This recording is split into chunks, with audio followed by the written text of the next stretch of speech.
ફક્ત 15 મિનિટમાં જ અને ઇન્સ્ટન્ટ બની જાય તેવી આજે આપણે ગ્લુટન ફ્રી જુવારની ચકરી બનાવવાના છીએ। એકદમ હેલ્ધી અને ટેસ્ટમાં તો ખૂબ જ સરસ છે અને અંદરથી સોફ્ટ અને ઉપરથી એકદમ સરસ ક્રિસ્પી એવી ચકરી જો 15 જ મિનિટમાં બની જતી હોય તો બનાવતા વાર પણ નહીં લાગે અને આને તમે મહિનો સુધી સાચવી પણ શકો છો। તો ચાલો કેવી રીતે બનાવવી એ જોઈ લઈએ। તો એના માટે એક વાસણમાં આપણે 1 કપ જુવારનો લોટ લઈ લેવાનો છે। જુવારનો લોટ મેં પહેલાં જ ચાળીને રાખ્યો હતો। જો આમાં બધું જ માપ તમે પરફેક્ટ લેશો એટલે ચકરી તમારી ખૂબ જ સરસ બનશે। તો આપણે 1 ટીસ્પૂન જેટલી જે દૂધની મલાઈ આવે એ લીધી છે, 1 ટીસ્પૂન જેટલું દહીં લીધું છે અને 1 ટીસ્પૂન જેટલું તેલ લીધું છે। આમાં બધી જ વસ્તુ એડ કરી છે એટલે 1 ટીસ્પૂન જ એડ કરી છે। જો તમારું દહીં મલાઈવાળું જ ઓલરેડી હોય તો તમારે આ પાછળથી મલાઈ એડ કરવાની જરૂર નથી। પછી આપણે તેમાં મીઠું સ્વાદ પ્રમાણે એડ કરી દઈએ, લાલ મરચું એડ કરી દેવાનું તમારા પસંદ પ્રમાણે, વધારે ઓછું તમારે જેટલું તીખું ખાવું હોય એ પ્રમાણે। આમાં શેકેલા જીરાનો પાવડરનો સ્વાદ ખૂબ જ સરસ આવે છે એટલે એ અડધી ચમચી એડ કરવાનો। પછી થોડી એવી હળદર એડ કરી દેવાની જેથી કલર ખૂબ સરસ આવે અને આપણે તેમાં 1 ચમચી જેટલા તલ એડ કરવાના। હવે આમે તમે આદુ મરચાં એડ કરવા માંગતા હોય તો તમે એ પણ એડ કરી શકો છો।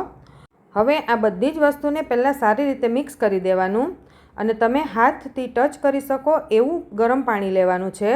આ લોટ ગરમ પાણીથી જ બાંધવાનો છે પણ આપણા હાથને વધારે ગરમ ન લાગે એવું ગરમ પાણી લેવાનું અને સારી રીતે મસળતું જવાનું છે અને થોડું થોડું પાણી એડ કરતું જવાનું છે। પાણી વધારે ન પડી જાય તેનું ખાસ ધ્યાન રાખજો અને જો ઇનકેસ તમારું પાણી વધારે પડી ગયું અને લોટ તમારો ઢીલો થઈ ગયો તો તમે પાછળથી લોટ પણ એડ કરી શકો છો। હવે આ લોટ બાંધ્યા પછી આ રીતે તેને સારી રીતે 5 મિનિટ સુધી મસળવાનો છે।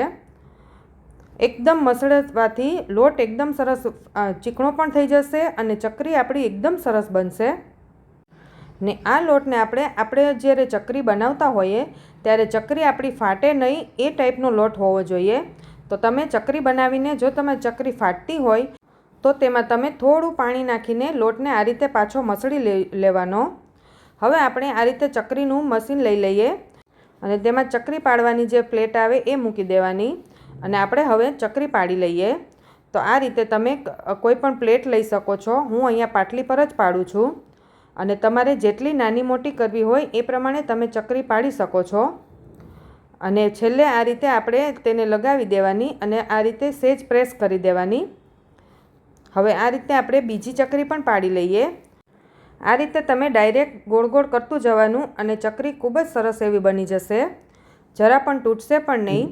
તમે જોઈ શકો છો કે આપણો લોટ એકદમ સરસ મસળ્યો હતો એટલે ચકરી આપણી ફાટતી પણ નથી અને છેલ્લે આપણે આ રીતે લગાવી દેવાનું। હવે આ રીતે 3 થી 4 ચકરી મેં પાડી લીધી છે અને હું ડાયરેક્ટ તળું છું। જો તમને ન ફાવતું હોય તો તમે ચકરી પહેલાં બધી બનાવી લેવાની અને પછી તળવાનું।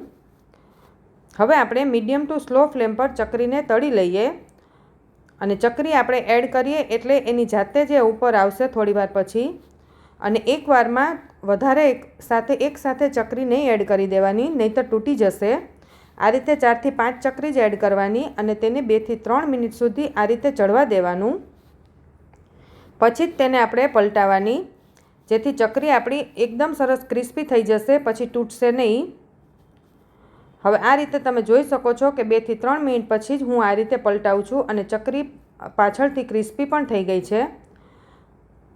તો હવે આપણે ચકરીને થોડી ગોલ્ડન બ્રાઉન થાય ત્યાં સુધી તળી લઈએ અને ગેસની ફ્લેમ હંમેશા ચકરી બનાવતા હોઈએ ત્યારે મીડિયમ જ રાખવાની, હાઈ ફ્લેમ પર ચકરી નહીં તળવાની।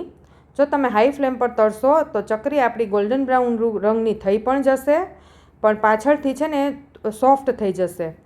એટલે ઘણાને એવો પ્રશ્ન હોય છે કે ચકરી તળાયા પછી સોફ્ટ કેમ થઈ જાય છે, તો તેને આપણે સ્લો ટુ મીડિયમ ફ્લેમ પર તળીએ તો આ ચકરી આપણી ક્રિસ્પી જ રહે છે લાંબો સમય સુધી।